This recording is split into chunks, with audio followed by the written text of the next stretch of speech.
want to talk this morning just briefly about faith and what does it look like. Some pictures up there. You can't see them very well. Some of you might recognise those people up there. I know there's a few of my people here that I taught. For those of you who don't know, I teach at a local school. And those are some of my pupils and former pupils that I used to teach. Now, I'm really, really privileged to be able to teach children. And I teach ethics, or what used to be called RE. All right? We call it ethics. And they're brilliant. I have fantastic discussions about faith all day. How cool is that? It's even better than being a minister. All right? Because I just spend all day talking about faith. All right? Which is brilliant. And we have great discussions. And these are some of the things that some students sometimes say. I don't believe in God. I believe in science. I believe in myself. And that's brilliant starters for great discussion in our lessons about the nature of belief and actually what it is. Okay, the question I always ask for that first one there is, what sort of a God don't you believe in? That always flummoxes them. Because they haven't thought about that. What kind of a God? Because if it's a kind of God that sits on a cloud and has a thunderbolt in its hand and zaps it down, I don't believe in that one either. So I get them to think about more about the nature of belief. Actually, what are we talking about here? Then I believe in science. And they always think that's going to make me cry and upset me. You know, and I say, so do I. All right? Because God created science. That really upsets them. That really upsets them. All right? And then I believe in myself. I believe in myself. I trust in myself. I believe in myself. Yeah, I believe I'm here too. But I'm here because God's here. And God made me. And so you just begin fantastic little discussions that you can bring out through questions about belief. But actually the biggest thing that we end up talking about is the difference between believing and having faith in. And that's a big difference. And we end up saying we all believe in all sorts of different stuff. But actually whether we put our faith in it is a different matter. It's a very different matter. Belief and faith. I believe the sun's going to come up tomorrow. Even if it's cloudy. You know? I believe it. It's not going to change my life that much though, is it? I'm not going to do anything about it. I just believe it. It doesn't change me in any way. I'm not putting my faith in that. I just know it's there. So, what I want to talk about is faith more than belief. But actually, there's a significant difference here. Does anyone know who this man is? Because this man demonstrates the difference between belief and faith perfectly. Does anyone know who he is? No. Fair enough. Fair enough. Fair enough. I'll tell you. His name is Chevalier or Charles Blondin. Does anyone know now who he is?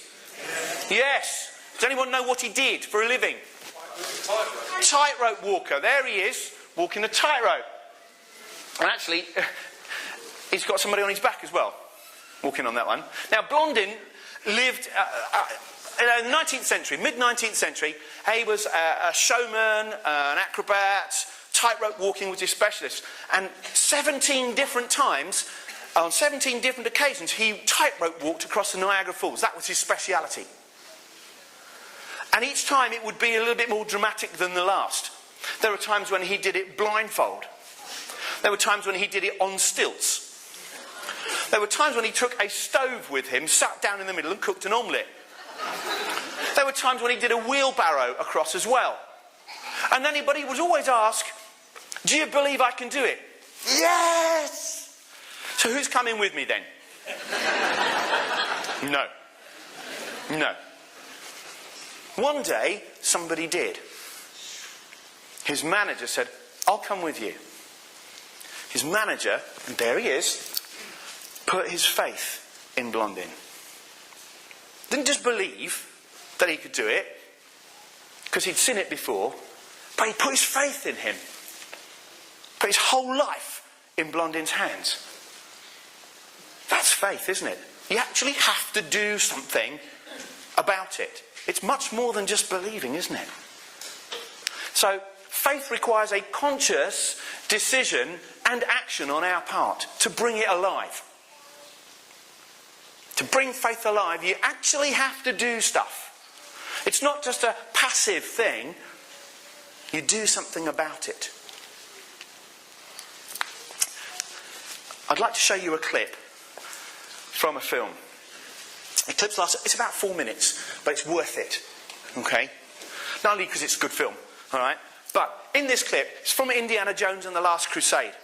Now, Indiana Jones and the Last Crusade is a story about the adventurer Indiana Jones and his quest to find the Holy Grail, the cup that Christ drank from. And he's trying to get it before the Nazis get it, because the Nazis believe it's got power for eternal life, and therefore, eternal, all this kind of stuff that the Nazis were into. And so Indiana Jones is trying to stop the Nazis getting it. And his dad has been trying to find this Holy Grail all his life, and he's got a book of instructions and clues as to get there, how to find it. And they're at the climax of now, and he's got his dad's book. His dad has now been shot by the Nazis and he's dying. But he's got to get through the last 3 bits to find the cup. Alright, and I want to show you this bit. Okay? What a fantastic bit of film. What a fantastic bit of film. Isn't it interesting? Isn't it interesting that he's followed the book? Alright? He's followed the book. He's had to be penitent before God. Kneel before God. He's followed in the path of God. Done what the words of God say. Following the book. But actually the only way is to take a leap of faith. Step out into the unknown. What looks impossible. But only when you're on it do you get to see that it's a pathway. He had to take that step. Couldn't follow the book anymore. The book had got him so far. Kneeling before God had got him so far. But he had to take a step of faith. Out into what looked like disaster. But only when he took that step and he was on that bridge could he see that it was a bridge. That's the same for us, isn't it? Sometimes the idea of having faith in God seems a bit crazy. Seems a bit weird. Can't possibly be. But it's only when you take that leap of faith that it becomes a reality. You have to do something. It's more than just believing. Oh, why is it not working? What have I done? Perhaps if I click it there. Oh, something's happened. There we go. This is what we read. This is what we read. James talks about putting our faith, our beliefs into action. Real faith, faith that is alive, means that you do stuff. That you can't ignore the people around you. It changes your behaviour. Real faith, genuine faith in God, will change the way we live our lives. And the example James gives is that we cannot ignore those in need around us. So faith looks like actions. It's what we do as a result of that faith that brings that faith alive and makes it real. James is very clear about that in the gospel, in his letter, sorry. That's not going to work, is it? So, true faith in Jesus is visible in the lives of his disciples. And there are some examples of this that I'd like just to very briefly mention. Thank you, Sandra. All right. Jesus talks about it very clearly, and I'm whizzing here because we've reached the end of our time. The treatment of others, how we treat other people, Jesus talks about, is a demonstration of how much faith we have in God. Matthew 25, the parable of the sheep and the goats, makes that abundantly clear. Have we helped those who are sick? Have we helped those who are poor? Have we helped those who are hungry? Isn't that what we were doing here with Mustard Seed this morning? That's faith in action. Isn't that what Danny's doing? Putting faith in action. Living out, bringing her faith alive. How we treat other people. Thank you, Sandra. Our love for one another is also a demonstration of our faith. Jesus tells us that. All men will know that you are my disciples, for you have one love for one another. The way we treat each other, not just out there, but here, is a demonstration of true faith. Our love for each other. And very briefly, one more. Actually, our obedience. If you love me, says Jesus, you will obey my commands. So true faith is about obedience to God as well. It's all about action. It's all about doing. It's not just like my students thought, we're just believing. It's about doing. True faith is about doing. Okay? Oh. Yeah. So the passage I read at the beginning talks about how much faith do we need? We only need a little bit. And this is the crux. We don't need to be faithful giants. We just have to have faith. And it releases God's power. Let me tell you a story about that. So on the next one.